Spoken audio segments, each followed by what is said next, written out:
Something was hunting the children of Bedburg, Germany. It was easy to write off the strange occurrences as wolf activity when it was just livestock being mutilated in the night. But when women and children began vanishing from the city streets, it became obvious that it was something darker. When a group of children at play reported a large wolf attack, the villagers jumped into action. But when they cornered the wolf, it disappeared. And who did they find instead but their neighbor, Peter Stump?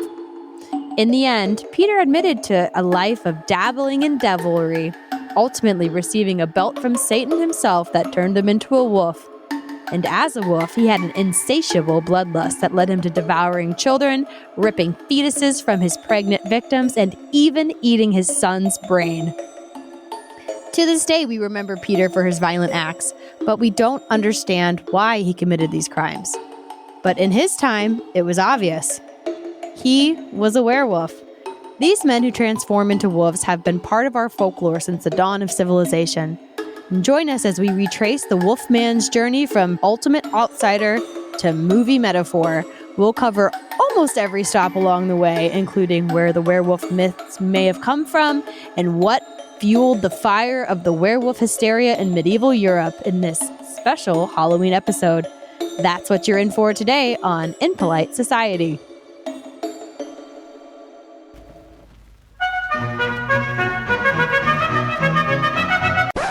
I'm a fucking werewolf, for Christ's sake! I hope you don't mind me being a tad rude. I myself am strange and unusual. Don't be rude. That is some weird, wild stuff. Shocking, isn't it? It's a scandal! But it's provocative. Please stop making me blush. Welcome to Impolite Society, the podcast that looks beneath the surface to come face to face with the beast inside. I'm Raging Rachel. And I'm really hairy-legged Laura. And does that make me part werewolf? I think so. Dynamic Impolite Society duo werewolf.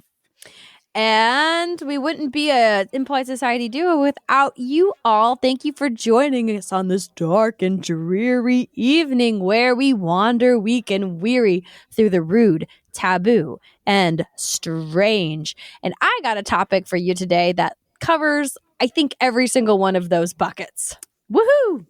So, Laura, if you know something about me, if you know one thing about me, you know that I'm a bit of a metalhead, right? No, you're not. You're just a theater dork. There's a difference, right? I mean, that could be true because this does all spring from Andrew Lloyd Webber's The Phantom of the Opera. I think that's what instigated all of this. Yeah, but I do enjoy me some metal music, but not like the cool metal music, like the really dorky power metal kind that features a ragtag group of European dudes who play rock music while pretending to be something else. And that part there is the key. Like, they need to be like a satanic clergy or dwarves or crusading werewolves. See, you're just proving my point. You're a theater dork. And I say this with love because I am a fellow theater dork. I think I just don't like the screaming. And the play acting. You like the play acting. I mean, that's the gimmick. It comes and goes, but I do enjoy the musical part of it. I can't get behind the screaming. Fair. And the people who don't scream, that's the dorky power metal folks. And they are the inspiration for the topic today because one of those dorky bands that I enjoy is a band called Powerwolf. Have you ever heard of them? Sure haven't. They are their gimmick is their crusading werewolf. And on their new album, there is a song titled 1589. It's like their big single from the album. And of course, I listened to it when it came out, and it's a bit of a bop. I enjoyed it. But I had literally no clue what it was about the first few times I listened to it.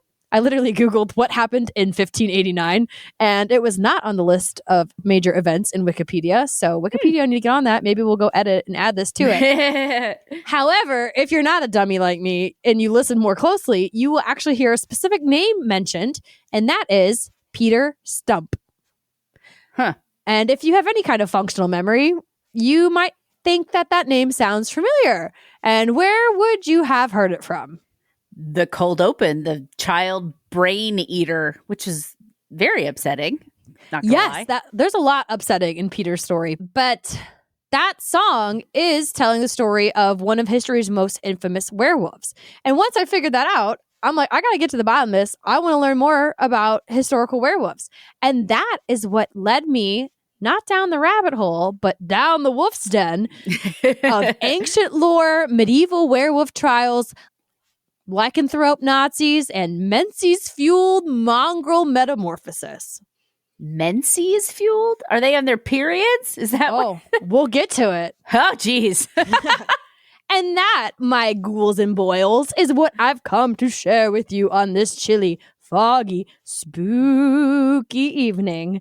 We're talking werewolves, wolfmen, lycanthropy. Those who walk the line between man and beast.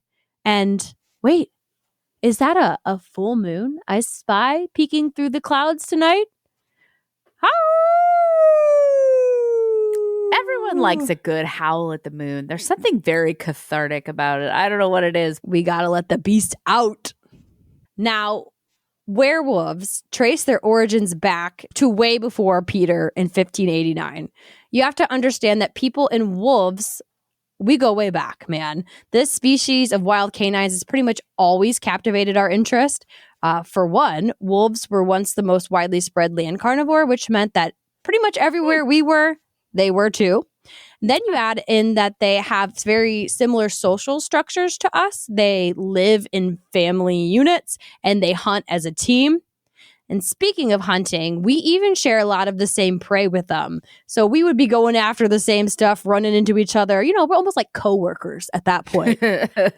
Really annoying coworkers. Coworkers that might not just eat your lunch out of the fridge, but they might eat you if they have the chance. So it's not so hard to understand how they became a special species to us. And I mean, come on, they gave us our oldest furry friends. You mean our bestest friends? Until you have kids. Yeah. So we've had this frenemy relationship with wolves from the dawn of time. They're like us. They gave us our best buds, but they're still really nasty, right? Dogs are nasty. I stand by that. They're very opportunistic. Like they will take any opportunity to steal food from my toddler without mercy, but they'll also take a bite out of us if they think they can get away with it, or they think they can pick off a weak one, which in our species is mostly children and women. They're also scavengers, which means they eat anything dead that they can find or anything gross they can pull out of the trash. And that'll also include humans, but even grosser, it includes other wolves. They're known to cannibalize if that's what's available to them. And so there's something about them that we're fascinated with, but at the same time don't trust because, they're wild animals. I think it's probably that duality that intrigues us. Like you said, they're similar to us in the social structure. We're all in the same places. We're kind of after the same prey, but we're different in the ways that mean the most to us, right? So eating our kids, pretty much a big no thank you. Same with cannibalism. Picking on our puppies as well, man's best friend, because I imagine that the wolves and the dogs probably also didn't get along very well. And those similarities and differences at the same time, they're rife for some tension in the universe. Yes, and that kind of duality is the line that the werewolf dances on, right, between man and wild. And that's really at the core of the werewolf myth. And that myth started basically as early as civilization. We have the literal oldest written story that we have on record, the Epic of Gilgamesh. And in it, Gilgamesh refuses to become the lover of a goddess Ishtar because of her cruel treatment of her previous suitors, specifically a shepherd that Ishtar turned into a wolf, which in shepherd circles made him pretty unpopular. And is there anything, I mean, that's pretty harsh. Not only having all of your friends hate you, but even your own dogs at that point are wanting to rip your throat out. Ishtar. Savage. And we even get a werewolf story from ancient Greece. In the 1st century, Ovid wrote Metamorphosis, which told the story of King Lycaon, who offended the god Zeus by serving him human meat. Ew. Which, yeah, I'd be pretty turned off as well. So Zeus turned Lycaon into a wolf so he can, continue going and being nasty. I like that. That's a good punishment. You want to be nasty? Then be nasty, man. You want to be gross? Be gross. So we haven't even left the ancient era, and there's already so much to unpack in these stories that are forming. To understand where werewolves come from and understand their role in culture, we have to look at these stories for their themes and how these mythical creatures are used. And the first thing that I want to call out, which of many to come, is that we see the man becoming wolves. And in these earliest stories, it's used as a punishment. And this punishment is most often triggered by acts of violence against others, most commonly women and children, and also just cannibalism in general. So these are deep taboos. Yes, deep taboos, and also aligned with wolf behavior. And that is actually called out specifically in Naturalis Historia, which is written by none other than our good pal Pliny the Elder. Pliny the Elder. I remember I looked it up later because it was like spleeny. I missed his crazy ass. He hasn't made an appearance here in a while. He made a pop-up in multiple episodes, and now he's back. I'm sure he's going to give us some amazing insights that are totally stood the test of time. Yes. And in this specific case, he mentions that cannibalism is wolf-like. So even then, they're drawing the similarities between this major taboo and this specific animal. So put that in your book. Women who are menstruating kill plants by touching them, and cannibalism is wolf-like. Written down by Pliny. Must be true. Pliny. It's like the internet. I think he's the actual originator of the saying, men are dogs, right? Because if a man acts like a dog, you become a dog. And to me, it seems like the earliest tales of wolfmen are us humans trying to understand our place in or outside of nature. We are these sentient beings with a blossoming civilization and culture, but there's still a part of us that's beast-like. And the werewolf became an early way for people to explore and understand that. That totally tracks for me because when I think about werewolf stories, I always think of it as this allegory of the beast inside the man, a kind of nature versus nurture, civilization over the savage part of humanity and nature itself. And that is something that we're going to see time and time again until it becomes literally a metaphor for anything that's going on in the world. But before we get on to the evolution, I just want to do a little bit of word nerdery because, gosh, I love language and I love words. So I got to get this in here. And I know everybody listening to this, you're smart, right? That's why you're here. You're smart. You like learning new things. So you might be saying after that last story, gee, Lycaon. Huh, that sounds familiar. I did. I noticed it. I didn't say anything. I put it in my back pocket because I suspected, because I'm smart, that it would come up again. And whoo-hoo, here we go. I wouldn't leave you hanging like that. If we're going to talk about words, we're going to talk about words. And the word at the root of Lycaon is also the same as the topic today, lycanthropy. Lycaon, lycanthropy. And that is coming from the Greek word Lycos, meaning wolf, which really nice to name the guy after the thing that he would be transformed to as a punishment someday. Like that's real forward thinking on his mom and dad's part. Good on you. So that's what gets us the wolf part. And then anthropos, like anthropology, right? Yeah. That means human. So then again, lycanthropy, wolf human. And that's a fancy 10-cent word. But let's be honest, if we're talking about a wolf man, we're saying werewolf, right? Woo! Now, that word has a heated debate behind it, right? As its etymology. Because some people cite that it comes from Old English, were, which means man, W-E-R.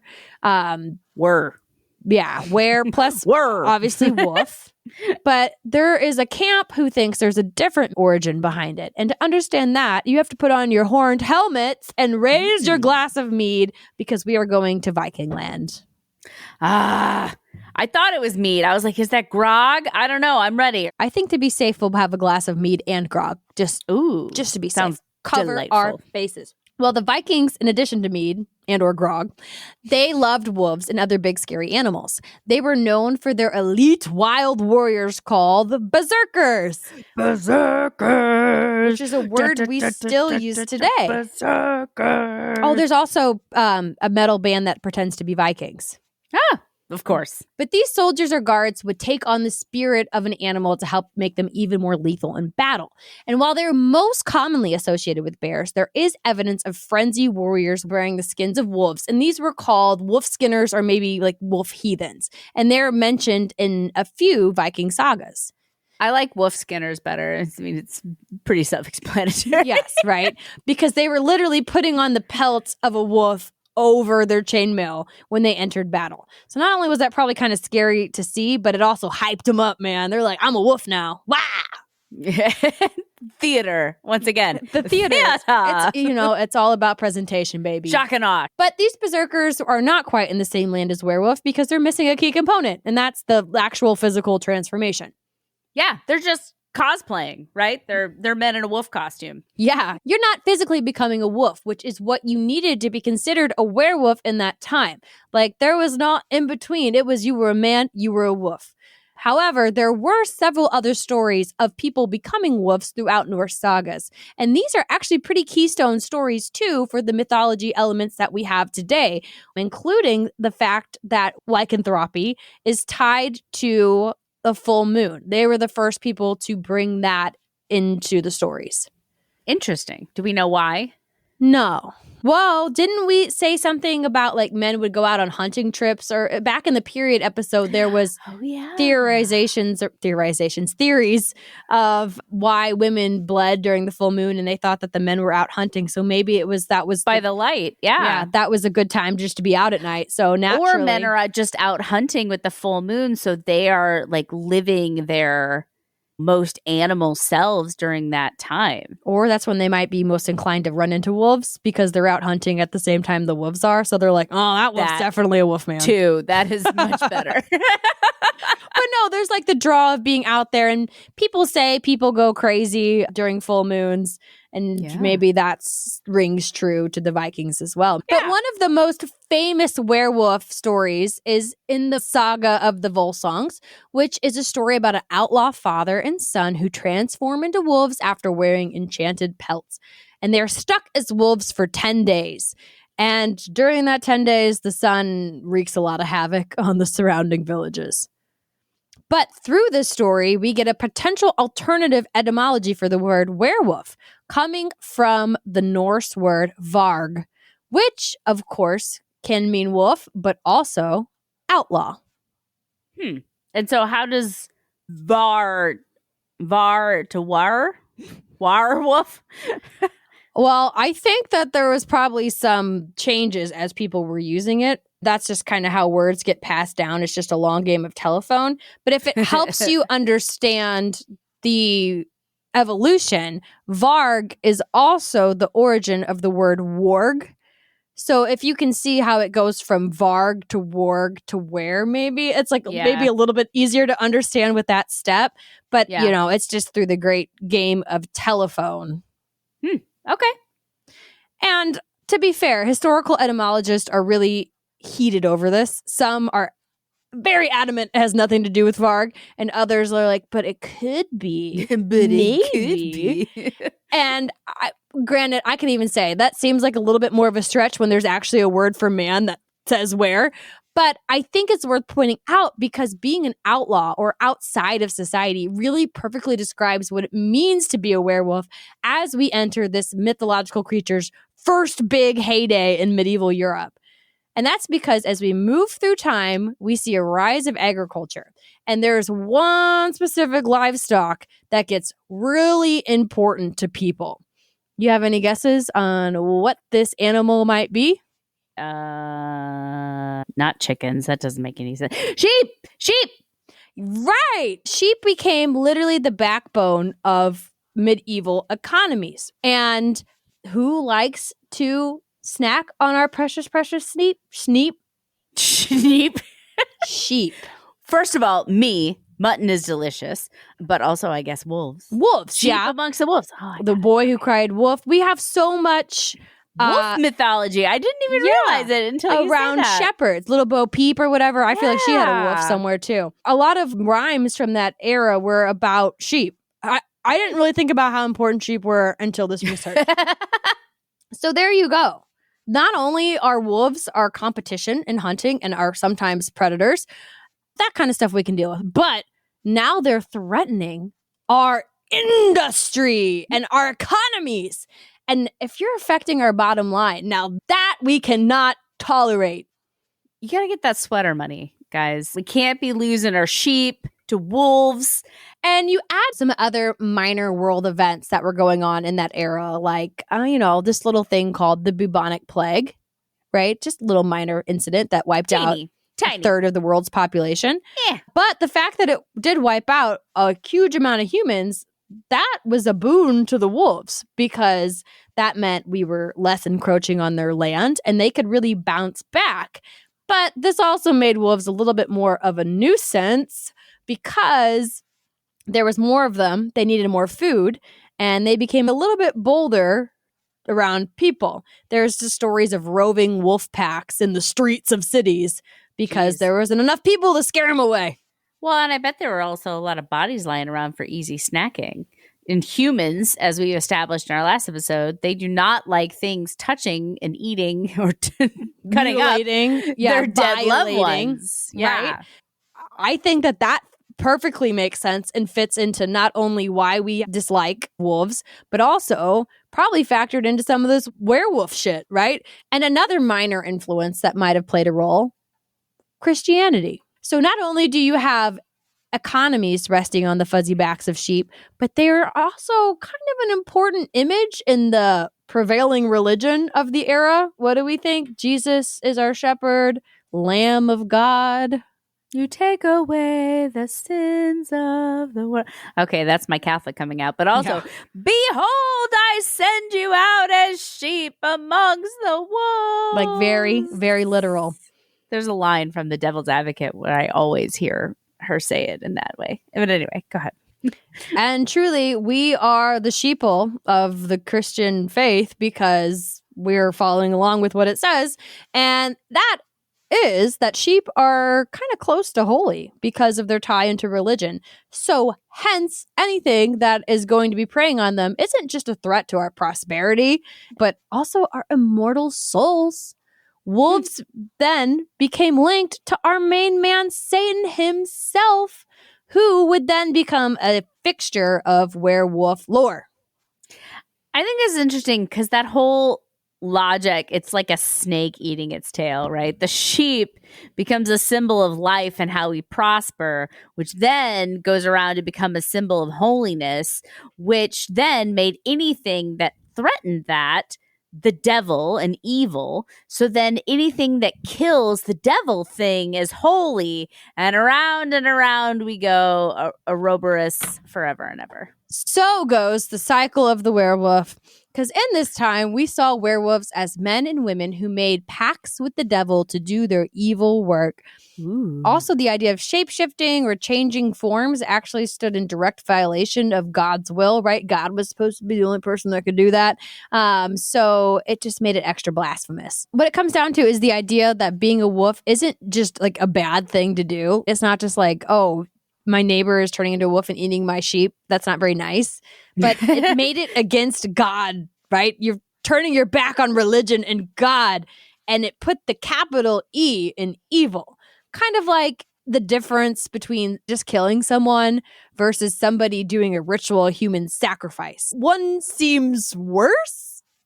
It really does. And I can't quite put my finger on why, but yes.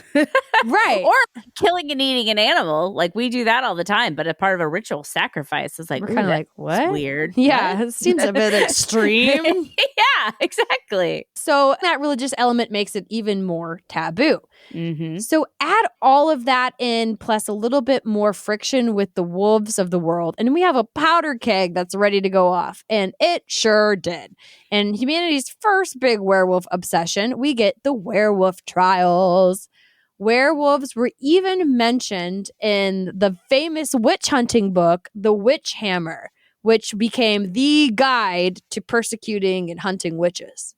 I have never heard of this. I've never You heard never heard of the witch hammer? No, I've never heard of werewolf trials either. What is the witch hammer? Is this the how to kill witches manual? The one that says like if they float, they're witches. If they drown, they were innocent. Is that where that comes from? Probably. I think it probably had stuff like that. It was all about how to identify a witch. This is what I was talking about. The clit is like a wart. Oh, of yeah, the the devil's tit. teat. Yeah. Jesus.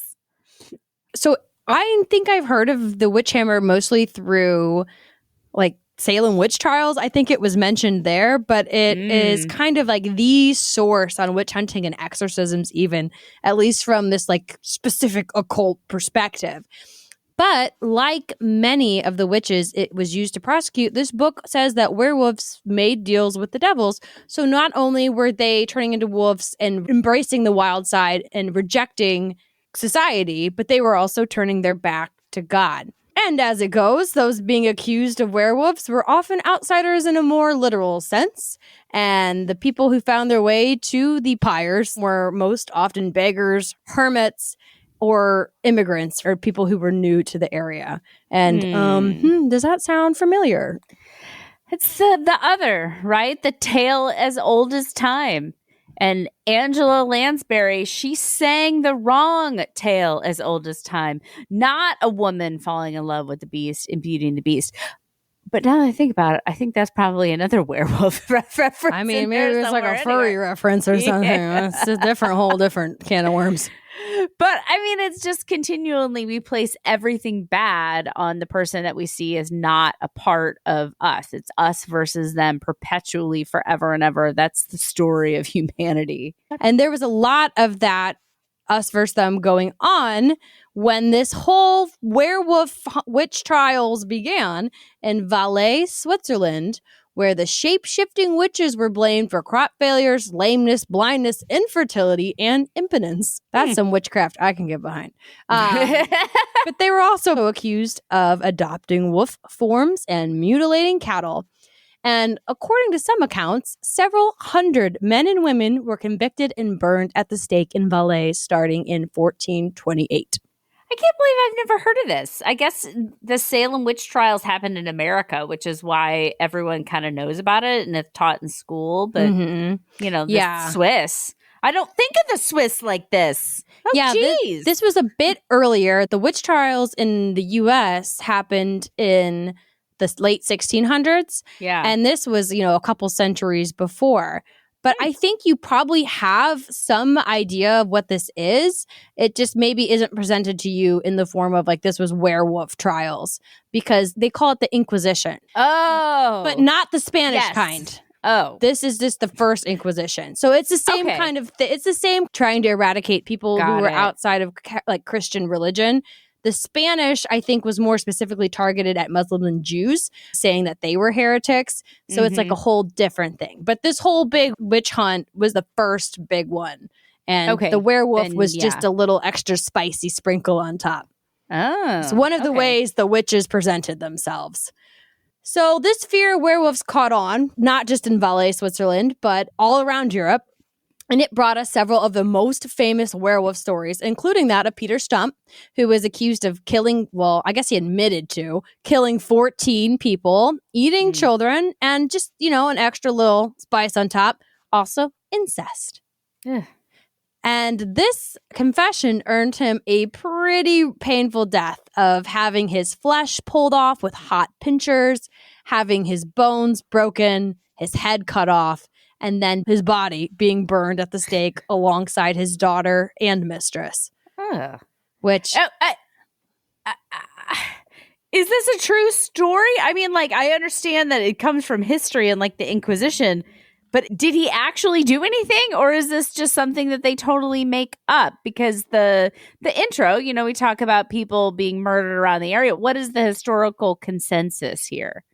Well, according to all the pamphlets that were written about it, yes, people were being murdered and disappearing. Okay. Are the historical records there to support it? I don't know. Is there like a CSI Bedburg? Probably not. CSI Malaise. Yeah. Switzerland. Some people might say that these werewolves were we'll talk about what they are, what they were Okay, so potentially. I'll pocket that question for now. Yeah, but the fact that this happened, like Peter Stump was a real person and he met a very grisly end. The reasons might be all up in the air. Definitely not for being a werewolf. I mean, I think we can agree What? on that. We don't know. In this year of our Lord 2024.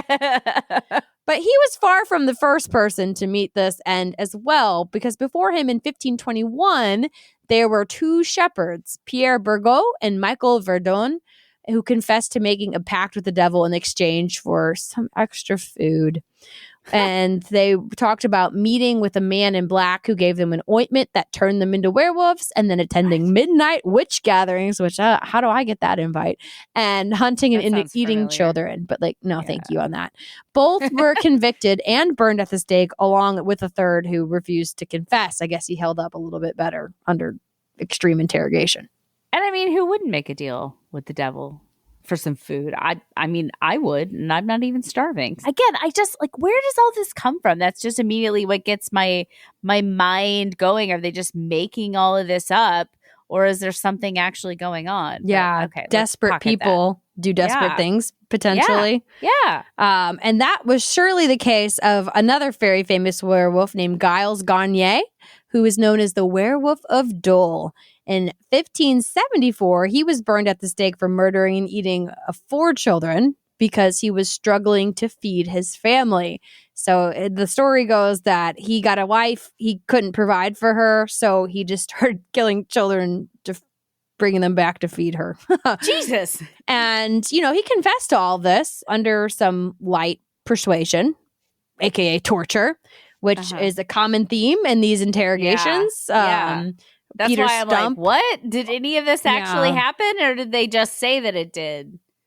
I mean, nobody knows for real, right? I would like to think that they didn't just make that up, that somebody would notice if kids were going missing, but who knows? There's a lot of this is left to the mystery of time. And the imagination, too. Right. Because again, we're just relying on people who were there at that time's account. And we all know how well eyewitness testimony holds up.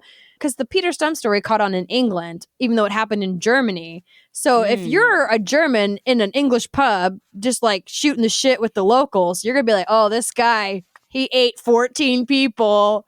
And we pinched his skin off. Brains and blah, blah, blah, blah, blah. So who knows? Well, the truth probably lies somewhere in between, right? Yeah. And that kind of exaggeration is also seen in scholarly articles to this day who reported that during this frenzy that up to 30,000 people were convicted and executed from that 1400s through the 18th century, which is like when America was made.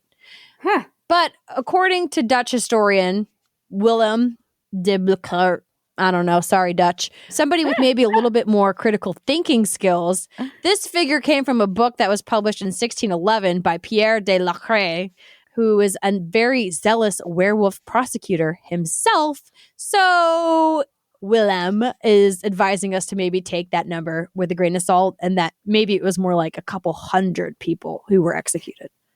Yeah, I mean, that's a backwards brag that didn't age well. Like, ha, I killed so many wolves, guys. 300,000. So many. You give me metal. I don't know what that accent was. I believed it. It sounded like it was from the Middle Ages. It's like a weird, horny Frenchman. I don't even know what I'm horny for killing werewolves. That's Russian.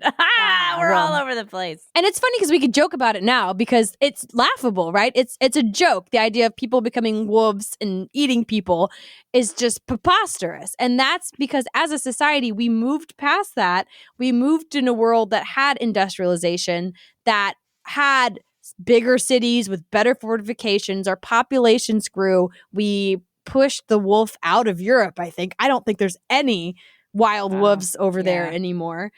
And so the idea of a wolf and wolf attacks became less prevalent in our day-to-day life. Became the thing of stories.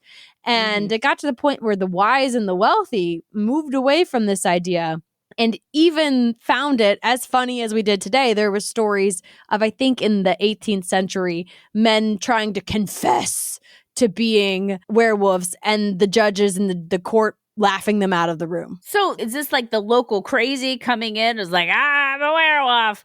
Or are they like, they did something and then they're trying to say, oh, I did this because I were werewolves? I think it was the first. Just the local crazy. Yeah, this is tied into mental illness. There's actually a thing called clinical lycanthropy, and that's still a diagnosis you can get to this day, although it is rare. And I didn't even get a chance to add that to the research because there's like so many other elements. But yeah, there is a official diagnosis, mental health side to this whole conversation. And, you know, whether mental illness or murder, there was something happening at the core of these crimes. And these people were experiencing something, right? Like we said, the children were still disappearing. So a lot of people will say that these early wolf trials or these wolf hunts were us trying to come to terms with what we would call today serial killers. Got it. That tracks. So did any of this really happen, or did they all pull it out of their ass? Something was happening, and this is a potential way that society was just not hip to the terrible ways that the human mind can go wrong, that they were like, well, it's the devil, and it's a wolf devil. Right, because the rest of us would never do this. There has to be some other force at work here. Yeah. So whether that was messed up humans, and they're trying to understand that, or these people were then scapegoats for other things that they couldn't control, like potentially wolf attacks, or do we see the even darker side of humans come out where we start to notice folks who are accused of things potentially have what others want? And that's where we start to say, oh, I really want that farmland my neighbor has. He won't sell me. Maybe I saw him running around in the middle of the night. I saw him transform.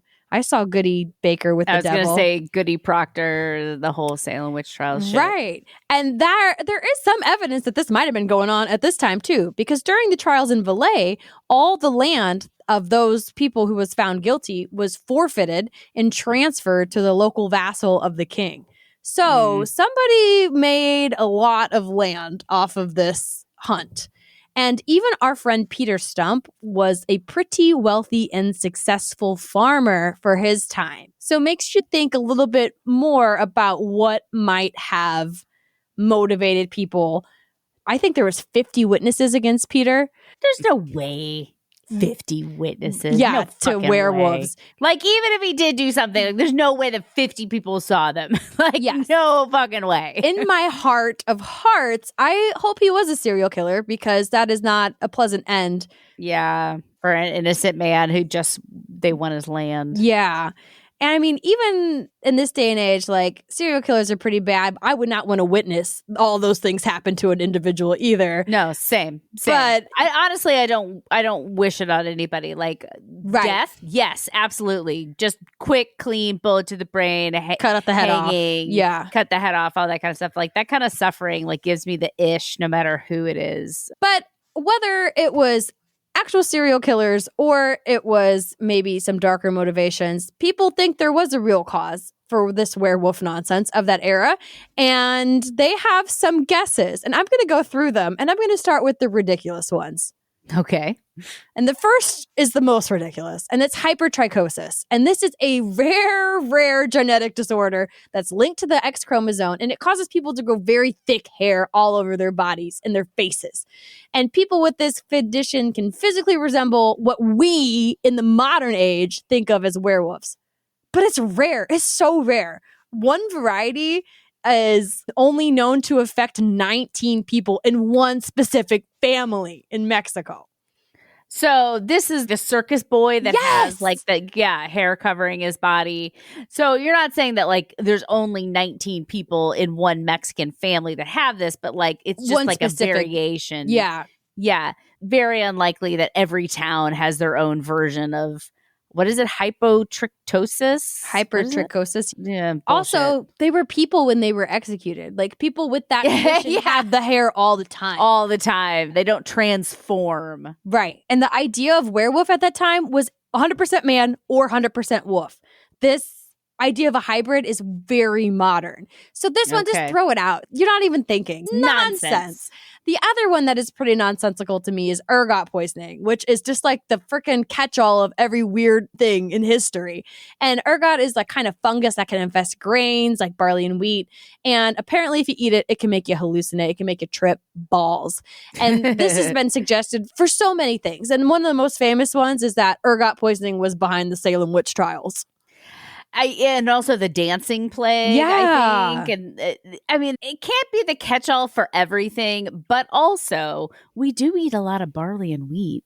In my research, I don't know. It said that it would be pretty hard to accidentally poison yourself. So I have to stand by, like, maybe this happened one time. I think maybe once, but like. You're right. Because it has to be rare. Because otherwise we would be like tripping on ergot all the time on purpose. Right. I'm surprised we haven't figured out a way to do it. Yeah. That's going to be the next mental health treatment, ergot poisoning. Hell yeah. Get some ketamine and some shrooms and some ergot. We're going to trip balls and make ourselves We're going to all think we're werewolves, baby. Ow! And then another more like actual practical explanation was wolf hybrids, which if you know anything about wolf dogs, they are a little bit more dangerous than wolves themselves because I did not know that. They have less fear of humans and they're more like comfortable around us, right? So a wolf will avoid you at any given circumstance. Like if they can, they don't want to be around you. But a wolf dog, they will maul you. I mean, dogs in general maul people. When you add a wolf element to it, they want to be at the top of the wolf pack. People who run wolf dog sanctuaries, like they can't turn their back to them. They have to be like extra careful. And so whenever we leveled the playing field a little bit too much. Well, and that's why when people say they have wolf dogs, it's like you don't have a wolf dog. So many people be like, I have a dog and it's part wolf. And I'm like, it's not. I'm sorry. Like, it would maul you, you dummy. And then another really crazy one is called porphyria, and this is a like condition that is often associated with supernatural. It's more commonly linked to vampirism, but it causes a sensitivity to light, and in some cases exposure to sunlight can cause lesions and blisters, and it can make someone just act really dodgy. And the werewolf tie-in, it can make them sprout fine hair when those blisters and lesions are healing. It can also lead to hallucinations. So delusions of being a wolf, maybe. But fine hair doesn't mean hair all over and wolfy. So that one doesn't track. Yeah, this again, just trying to fit it in. And it's too neat, right? Real life is messy. It's complicated. So here's some explanations that I think maybe could account for some of this. And the first one is rabies, which like like that is one gnarly virus. And a lot of mammals can carry and transmit this disease. And it happens through biting or spit, or I'm assuming there's other ways to do it. And it's 100% fatal, but the path from sick to dead is gnarly. It causes all kinds of weird symptoms. And that can include agitation, even sexual aggression. It causes your lips to be like bared. a tension in the face and foaming at the mouth. And again, hallucinations because your brain is swelling or exploding or whatever it is. And it might even, in extreme cases, make humans want to bite each other. Yeah, this one tracks. A human gets bit by a wolf and starts acting crazy and wild. In 1700s, 1600s, I can believe that people would think, hey, that's a werewolf. Yeah, totally. And it doesn't even have to be a wolf, right? It could be a bat or one of our fellow friendly dogs. And suddenly your neighbor Joe just starts acting weird, kind of woofy, right? Cujo. And you could be like, well, that guy's acting like a wolf. Maybe he's made a deal with the devil to be wolf-like. Because the biting is interesting. But again, this is somebody who's applying a modern lens to history, because the idea that lycanthropy is a transferable disease or illness. Communicable. Yeah. The fact that it's communicable was not even on the radar at this point. It was only deals with the devil. That's the only way to get it. The only way to become a werewolf was to get like a magic pelt or a cool belt that turns you into a werewolf. And then the one that I think that makes the most sense is probably like collective hysteria. Just humans are so susceptible to what other people are thinking and feeling that you get enough respected and trusted people to start talking about wolves. Maybe with enough conviction. Yeah, maybe people who are in a position of power within your local church or religion who's telling you to hunt Satan and whatnot. Humans, we're so weird on our own. We don't need these other things. Like just the power of stories and suggestion. Yeah, is enough to turn people into wolves. Boom, boom, boom. That's what I think. Maybe there's some rabid people in there in the mix, but until then, we just do it on our own. As we progressed through time and wolves became less prevalent, we began to be more modern humans. The werewolf started to fade into the background. They became a thing of stories. And we saw them in stories basically nonstop from the end of the werewolf trials into the modern era, starting with the grim fairy tales in the 19th century. And then they appeared more frequently towards the end of the century in something called penny dreadfuls, which were cheap, popular serial literature produced in the UK. I know Penny Dreadfuls. I was going to do an episode on that. I don't remember if there was a lot there, but I thought about it. Yeah, there's so many layers. Werewolves have layers, like ogres. There's a lot going on. Maybe I shouldn't try to take some huge, sweeping mythological creature and try to fit it into one episode. So the werewolf eventually began to get its second wind in the early 20th century with the birth of film. Because, I mean, come on. Is there anything more iconic than an on-screen transformation? And the first movies featuring werewolves were actually a kind of a dark point in werewolf history. And that's in comparison to removing people's flesh with hot pincers.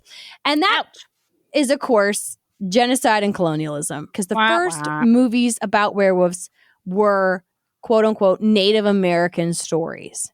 Painting wolves and indigenous people with the same broad strokes in order to justify their eradication is something that the people who came to this continent had done pretty much since the day they arrived. They kind of lumped them together as wild, untamable. Yeah, they're animals. They're both animals. And that continued through the 20th century. And those first two movies, which were called The Werewolf that came out in 1913 and The White Wolf that came out in 1914, featured stories of Native people transforming into wolves to wreak havoc on the poor white folks around them.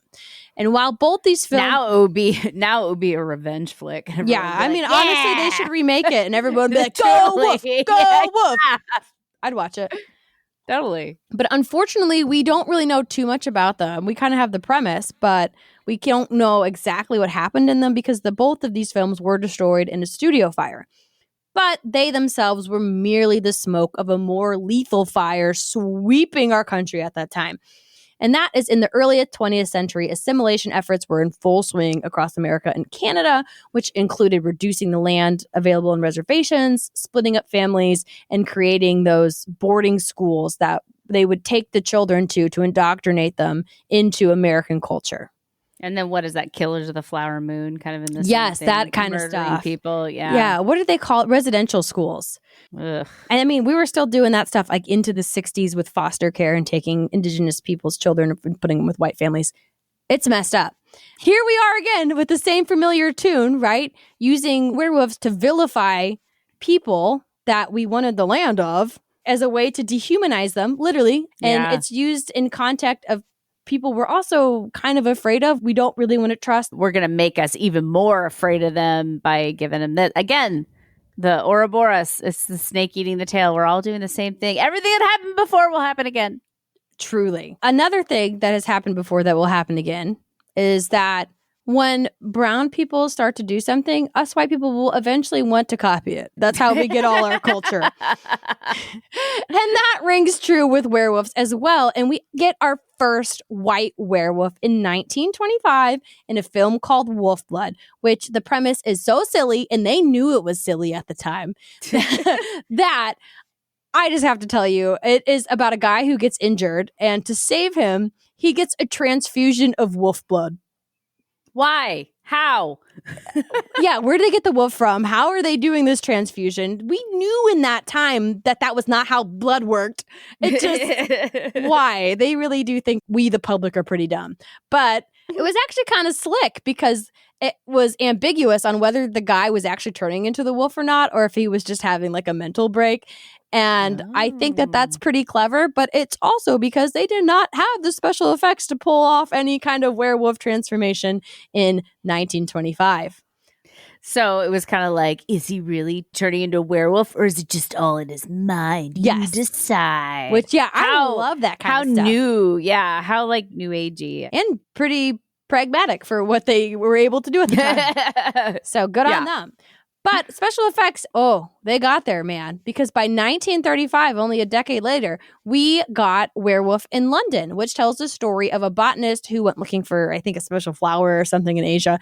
And he gets bit out in the wild and becomes a werewolf. Then runs around London trying to figure out what the hell's going on with him before ultimately being killed. I didn't know that Werewolf in London, the John Carpenter, which I think is a 70s or 80s flick, I didn't know that was a remake. News to me. Yeah, I was vaguely aware of the 70s one, so I was like, that movie's a lot older than I thought. But no, it was an older movie from way back in the day. And this one is actually really exciting because there's a lot going on in here that affects the werewolf myth and also just kind of captures what was going on in the world at the time and the fears that people had.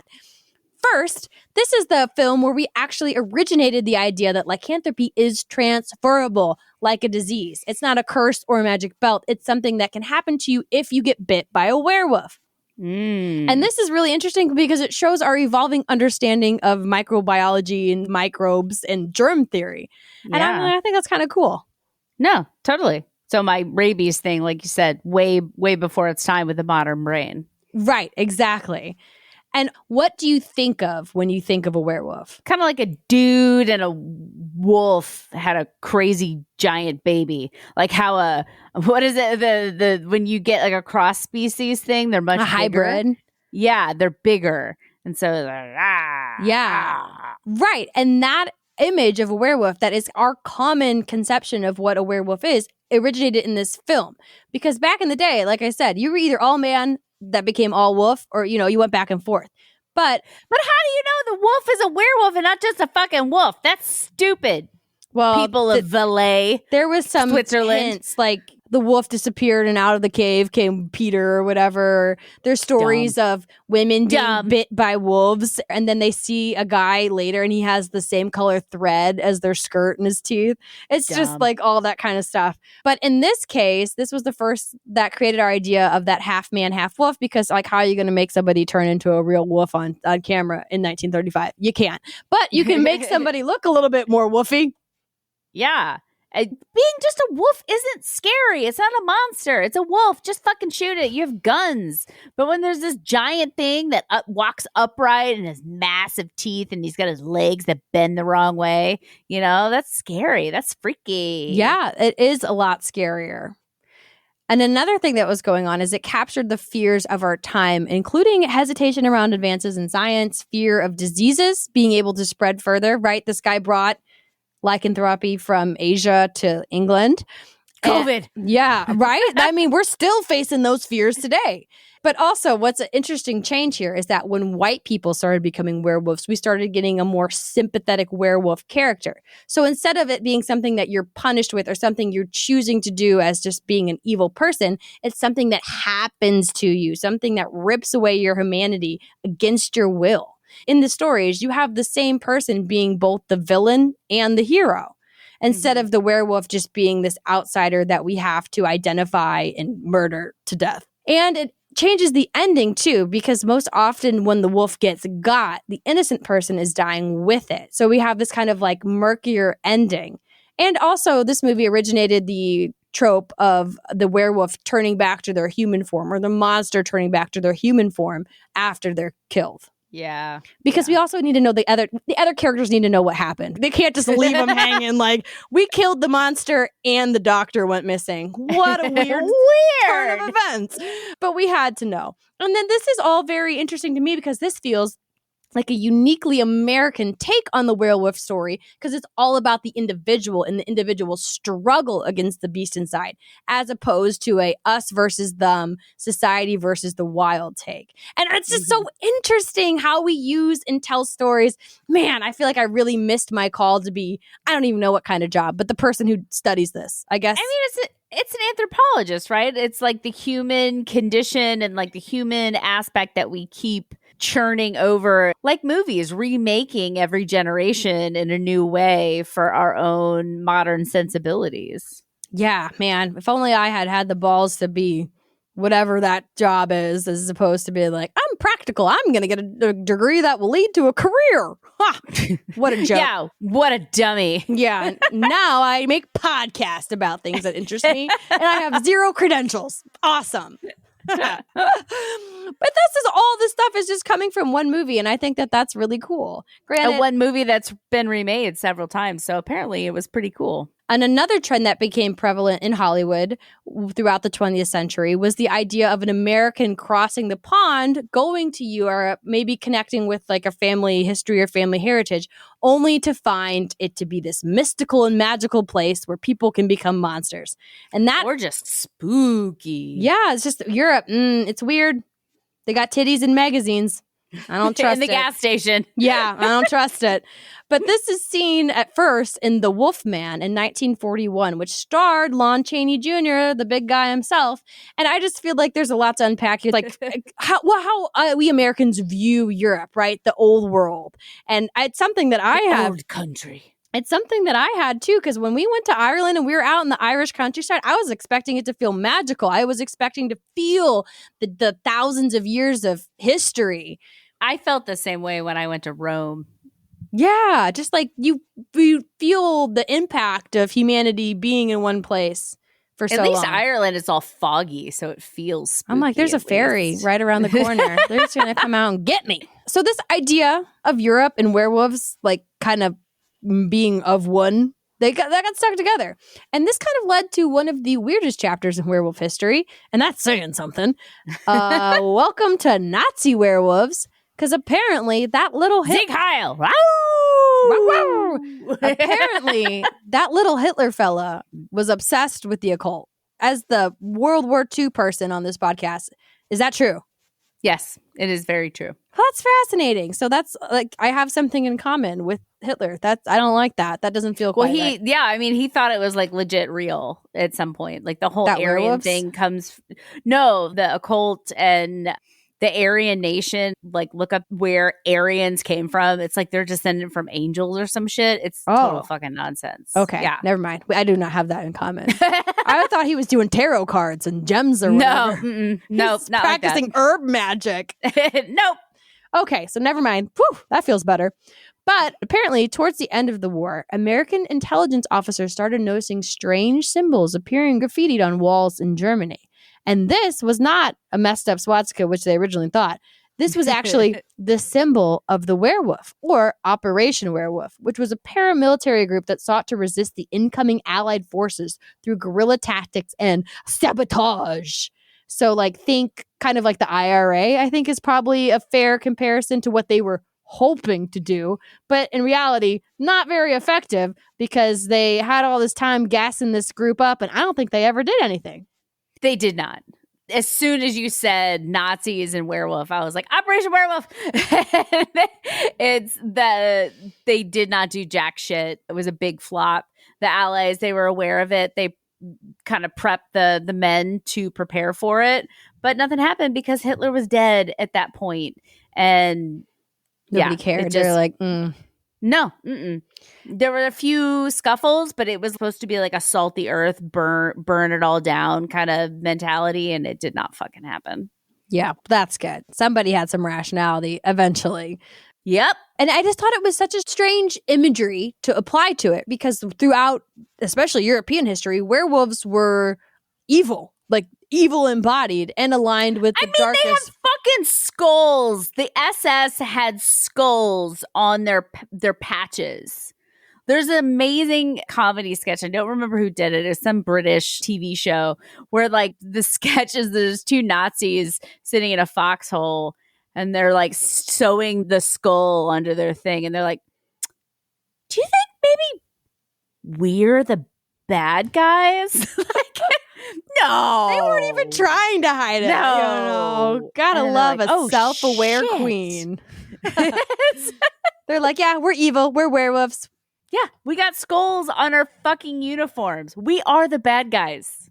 Yeah, they owned it. And while I did not understand where it came from, I did get it a little bit more once we got to the second kind of push for this werewolf thing, which it was more propaganda, and it was made to enlist civilians to kind of push back. So they had the official one where they recruited dudes, and then they were like, oh, we're going to make propaganda to try to get regular people to do it. So they wanted to continue pushing back against occupying Allied forces. And beginning in 1941, the national radio broadcast urged civilians to join the werewolf movement. And it included a radio spot with a single female voice proclaimed, I am so savage. I am filled with rage. Lily the werewolf is my name. I bite. I eat. I am not tame. My werewolf teeth bite the enemy. And like, Wow. I kind of feel that, not Totally. not from a Nazi's perspective, but just like my internal feminine rage. It makes sense, right? It tracks with the Tokyo Rose and Axis Sally who would talk on the radio, the propagandists. So they'd use the women voice for whatever reason. They really utilized it to get people riled. Yeah, I know nothing about those, but I do know that this specific call to action was not super effective, because if those Germans of the time are anything like my German American family, we're not really like stick your neck out kind of people, throw down your life for a cause. We're more like stay in line, do what you need to do, and get by, which is not super helpful when there is an evil regime in power, because we're just kind of going to go along with it. But it's really helpful when that evil regime is trying to reemerge. We're going to be like, nah, I'm not going to die. Yeah, Hitler was dead by that point. It's a long fucking war. Soldiers surrendering everywhere. Yeah, fuck it. Yeah, I'm tired of this. This is not what I was promised. Yep. I don't want to wear skull anymore. I'm catching on. Self-actualizing here. But oh God, speaking of self-actualizing and self-awareness, this is getting so long. Oh, I'm sorry, but it's so interesting. It is a Halloween special, guys. So thank you for bearing with us. I'm going to wrap it up. And this next section is going to feel like rapid fire. And that is because the werewolf mythology was exploding in the second half of the 20th century. So in addition to Nazis, we were using werewolves to stand in for literally anything that was kind of unscary or uncomfy.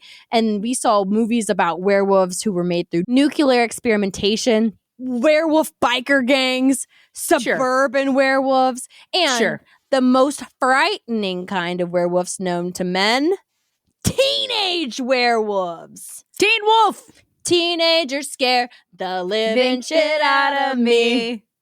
But truly, they could care less as long as someone will bleed. See, I didn't know any more words after that, so I was like, oh, let's end it there. Truly, the teenage werewolf trope came and it stuck, and we started seeing lycanthropy as an analogy for the horror of puberty, starting with I was a werewolf teenager in 1957, turning into Teen Wolf in the 80s, and Ginger Snaps in the early 2000s, which linked lycanthropy to prevalent teen issues of the time, including awakening sexuality, STDs, menstruation. That's the menses I talked about at the top. Her transformation was linked specifically to her menstrual cycle. And it even tackled things like mental health and also fear of pharmaceutical dependencies brought on from the kind of growing mental health treatments at the time. And also, I mean, you get a lot of hair during puberty, right? So it tracks. This was probably the best metaphor. You don't really feel like yourself. You're losing control. It's a hard time. God bless those going through it. So as this was happening, werewolves were exploding in pop culture. We get scary movies with new top-of-the-line special effects that bring the body horror of the transformation to the silver screen. We get funny, lighthearted werewolves on the small screen in shows like The Munsters and Dark Shadows. They even permeated children's entertainment with Goosebumps featuring 8 werewolf stories. Werewolf video games became popular, and truly the height of werewolf media. We have Alvin and the Chipmunks Meet the Wolfman. Didn't see that one. Yeah, that didn't make it into my viewing either. But we also see werewolves, again, come in and represent that other, that outsider, and that kind of a throwback to the olden days. And we see that in characters like Lupin from Harry Potter, whose werewolf condition mirrors real life diseases that had social stigma, like the AIDS and HIV crisis that was going on right around the time J.K. Rowling was writing those books. Yeah. We even see werewolves used in the new millennium to explore anxiety around the military-industrial complex in a post-9/11 America, using this theme to explore PTSD, corrupt military secret weapons, and even the war on terror. I'm not familiar with any of these. I don't know the plots, but these are the movies where that stuff is cited from. And that includes Dog Soldiers, which is pretty popular, and that's a 2002 movie. We have Werewolves from 2009, Battle Dogs in 2013, and Silverhide in 2015. Never heard of any of these. Yeah, so apparently this isn't in my wheelhouse. Apparently it's a trope, right? I think a lot of the themes were around trying to make super soldiers and things like that, and ended up making werewolves. That would track. That's a common trope. And I mean, we could sit here and list all the popular modern day werewolves, but I'm sure you can think of a few. Immediately, Buffy. Yep. Right? There's Oz, the werewolf there. He's a good guy werewolf, sympathetic. Then there's Twilight, right? They've got that the wolf dude. pack. I just knew there was a wolf in there. Which is more misappropriating indigenous culture to make things sound more authentic. Stephanie, why are you doing that? That's it. That's all I got. Yeah, those are the two of the biggest ones. I mean, they're everywhere. And one of the ways they touched my lives within the last couple of years is that The Sims just released a werewolf expansion pack. I almost bought it. I didn't. But I was very tempted. I already have the vamps. So, you gotta have wars. You gotta have your turf wars. Makes sense. But really, werewolves exploded and are continued to be used as a metaphor to explore the dichotomies that make up being a human.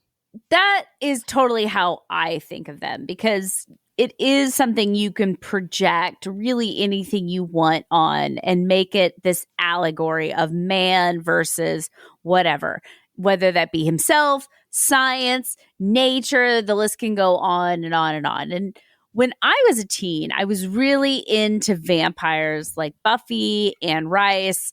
I thought vampires were far superior to werewolves. But as I've gotten older, I think that werewolves are so much cooler. They're bigger, they're stronger, they're more savage. I like that beastiness of it a lot more than I like the more like subdued sexual undertones of a vampire. Apparently I was a lot more sexually frustrated as a teen, so I thought vampires were cool because it's all the biting and the sucking, like it's all like a metaphor for sex. Yeah, very much so a metaphor for sex. But now as I'm an adult, I'm like, yeah, if I'm gonna be a fucking anything, I'm gonna be a werewolf. I'm gonna rip someone's head off. That's I have less fantasies about like meeting a dark erotic stranger and more about like going through my meeting a dark stranger and ripping his head off. Going through my office and rampaging, Yeah, precisely. Yeah. And I think that's what you call decades and decades of being a woman. The rage just builds, man. One of these days. Just kidding. Strike that. That's going to be played at my trial. Anyways, to me, to try to understand why werewolves were so prevalent in human stories, we look at when they were the most common, right? It starts out as we were just struggling to separate ourselves from the food chain, like really struggling with the big bad wolf and what is hiding out in the woods. And then appeared again as we evolved into something even more removed from nature, or our natural state of being. And in the modern world, we're constantly struggling with what's natural versus what is our modern life like. So the wildness that is in our ancient DNA, it haunts us. It's just in there waiting to come out, whether that's with our hunger, right? Or our anger, or just the brutality of being a biological being. The horrors of puberty. I think in one movie it was used to talk about pregnancy and childbirth. Just just those animal parts of us that we can't hide from. That is what we explore through the lens of werewolves. Again, I think as I get older, that's probably more and more what appeals to me. Learning more and more about it, like our ancient selves and how much we're connected with that. That's why the werewolf appears to me. Where vampire is more like the refined, the Aryan, right? The superhuman. Yeah. The superhuman. I don't want to be a superhuman. I want to de-evolve. Yeah. Well, and then the struggle with that too, because 100% going back to that isn't good either. How do we balance the two? And I think that's why werewolves are hitting so well in this modern age. And to borrow a phrase from our older episodes, I think that is where we put a nice little bow on it. Because let me peer out my window. I think the full moon just peeked out from behind the clouds, and I am starting to feel the call of the wild. I think it's best we wrap this up before I transform into a raging animal in the studio. But really, I'm way more likely to become like a sleep-deprived zombie stumbling around than I am to become like a energetic werewolf, you know? I got the energy for that. Yeah. Well, thank you for joining us this Halloween. We know you have your choice in spooky content this month, and we just want to say that we appreciate you spending this spooky, scary time with us at Impolite Society. But the silver bullet to our raging animal inside, that would be a 5-star rating and review. Leave us one. Let us know that you've enjoyed the episode. And most importantly, I want you to share Impolite Society with your fellow creatures of the night. Thank you for joining us on this journey. May your wolf banes not fail you and your Halloween be happy. Stay curious, our socialites, and keep marching to the beat of your own drum. Bah. Let's just one more wolf howl just for the lulls.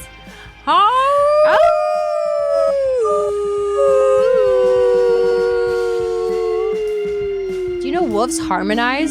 They make sure that they're hitting different notes so that others can hear that there's a lot of wolves, right? When I'm here, you need to be here. Not here! I cannot believe we made it through this whole episode without werewolf bar mitzvah. Spooky, scary. Boys becoming men. Men becoming wolves.